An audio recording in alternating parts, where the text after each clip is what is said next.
There's a presidential election in Iran next week. President Hassan Rouhani is on course for victory against not one but two ultra-conservative challengers, and it might be close. Internationally, Rouhani has received praise for agreeing to the nuclear deal and received criticism for his government's support of Bashar al-Assad. But at home, many Iranians are more concerned about the dire state of the economy and the lack of freedom. Has Rouhani really been the reformer he said he'd be? Joining me to debate this in the arena are Mohammad Marandi, a prominent Iranian political analyst and academic at the University of Tehran, and Maziar Bahari, an Iranian-Canadian journalist and human rights activist who in 2009 was imprisoned by the Iranian government over false claims of espionage. Thank you both for joining me on Upfront. Maziar Bahari, it's been almost 4 years since Hassan Rouhani was elected president of Iran. A lot of people were hopeful about Iran's reformist agenda under Rouhani, especially since he came after 8 years of Ahmadinejad. Do you think Rouhani lived up to expectations? Has he succeeded in reforming Iran, opening it up to social, economic progress? Well, I think maybe people had wrong expectations from Rouhani, because you have to understand that Iran is like an absolute monarchy. And the president of Iran is like a prime minister in an absolute monarchy. The absolute monarch, of course, is the supreme leader of Iran, Ayatollah Khamenei. So the president of Iran does not really have actual power in order to open up the country or do the reforms that he wishes to do. But I think that President Rouhani has an acceptable track record in terms of certain things that he wanted to do. Of course, there have been human rights abuses, there have been suppression of the press, and there have been suppression of some of the supporters of President Rouhani by the judiciary, by the revolutionary guards, by the different institutions that are under control of the supreme leader, Ayatollah Khamenei. Mohammad Marandi, he has an acceptable track record, says Maziar Bahari, but he isn't as far ahead in the polls as some assumed he might be at this stage, given his record. Well, I think this is basically a caricature of reality. Elections in Iran are very important. The president has a great deal of power. The turnout for Iranian presidential elections is always high, and that shows that it's meaningful for people. If it really wasn't meaningful, then we would be implying that people are just foolish and voting for something that's not important. The leader himself is answerable to a council that is itself elected by the people, and we have parliament, we have local elections. So I think that the dominant narrative in the West is something that we really should not take too seriously. Dr. Rouhani, or President Rouhani, he is having a difficult situation, contrary to the previous presidents who usually won their re-elections with landslides. Is the main reason for his difficulty, Mohammad Marandi, the state of the economy? Because on the one hand, inflation has dropped from 40% when he came to power to 12% now. Economic growth is up. On the other hand, unemployment's still at 13%. Youth unemployment's at nearly 30%. Have ordinary Iranians felt the benefits from President Rouhani's nuclear deal, for example, and the lifting of sanctions? Doesn't look like they have. Yes, I think that's by far the major issue. According to polls, the overwhelming majority of Iranians are concerned about unemployment, and after that, it's wages. The economy has not benefited from the JCPOA, the nuclear agreement.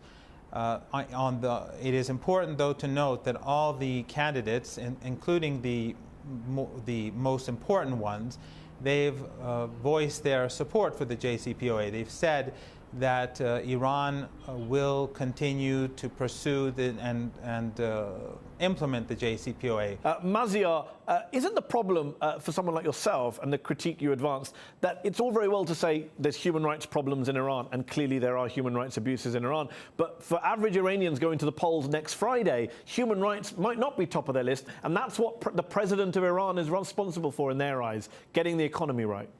Well, of course, many people think that the economy is the main reason to go to the polls, and that's why they think that they have to elect maybe another candidate, because they think that President Rouhani has failed to improve the economy. But also we have to understand that President Rouhani, again, as a prime minister in an absolute monarchy, he's not in charge of the Iranian economy. Many economic institutions in Iran, many industrial institutions in Iran are under the supervision, direct supervision of Ayatollah Ali Khamenei.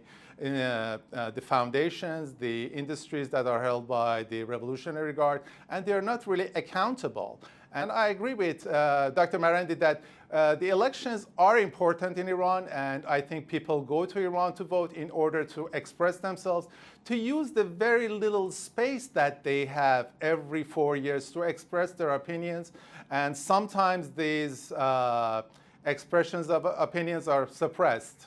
Mohammad Marandi, let me put that point that Maziar Bahari made about Ayatollah Khamenei being the absolute monarch, which you pushed back against earlier. But isn't it the case, as Maziar Bahari points out, that he does control a vast array of important institutions, from the armed forces to the security services to the intelligence agencies to the appointments to the judiciary? I mean, his title kind of gives it away, supreme leader, and he's unelected.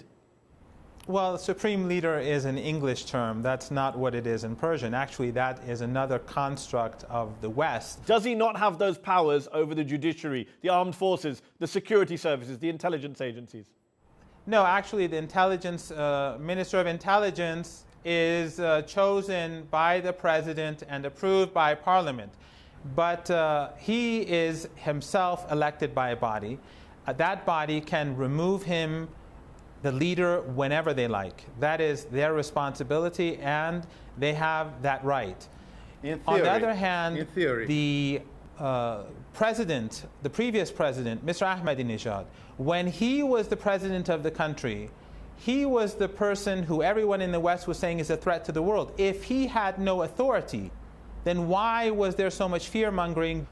President Rouhani or any other president doesn't have authority, but President Ahmadinejad did have authority. He was going to destroy the world. Let me just ask Mohammad Marandi, just to be clear, for our viewers watching across the world, no one is saying, I don't think, that the president of Iran has no power, but surely you're not suggesting he has as much power as the quote-unquote supreme leader. Surely you're not saying he has room to maneuver on his own or go against the supreme leader if he wanted to. Surely you're not suggesting that. He is the #1 authority in the country, and the president is the #2 authority in the country.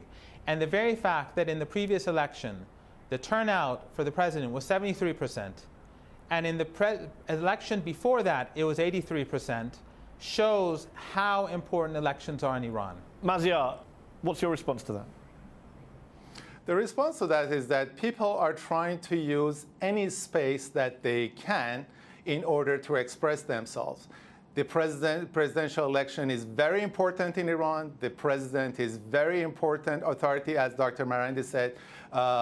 He is the #2 authority in Iran, but the difference between #1 and #2 is huge. And the powers of the president are limited hugely by an unaccountable leader who is the supreme leader of Iran. Well, let me put the main reason that people are going back to going back to the polls is that they look around in the region, they look at the situation in Iraq, they look at the situation in Syria.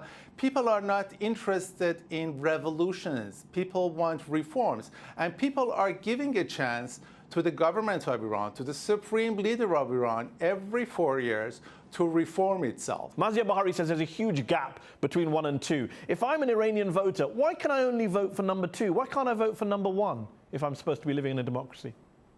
Well, in Iran, they choose a council of experts that itself chooses the leader.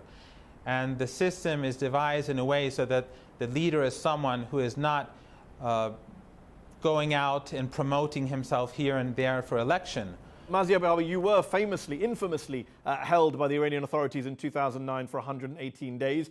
You gave a coerced confession on TV.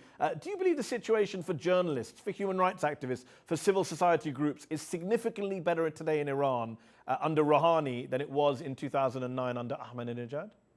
No, I think the situation is worse because the Revolutionary Guard's intelligence unit and the Iranian judiciary, they have found different ways to intimidate journalists, to suppress the freedom of expression, and to imprison journalists and force them into exile in many cases.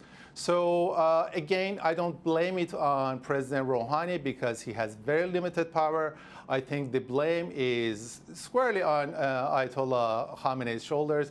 And also, Dr. Marandi, since you're talking about the regime being so innocent. He says that people are satisfied with President Rouhani, but on the other hand, he's saying that the situation in Iran today is worse than it was before.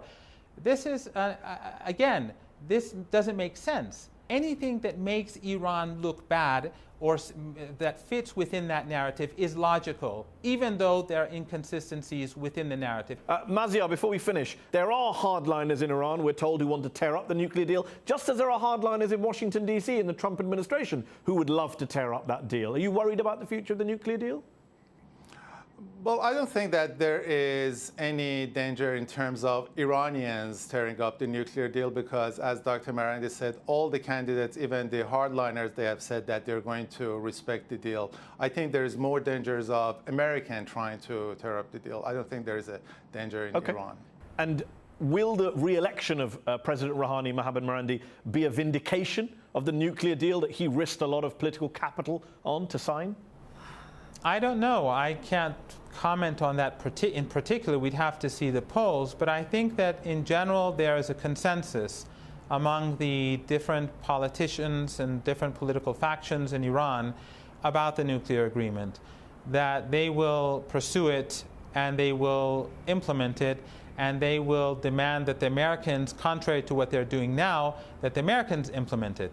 I think that at the end of the day, President Rouhani will be judged on the economy. He has his arguments, his opponents have their arguments. We'll have to see.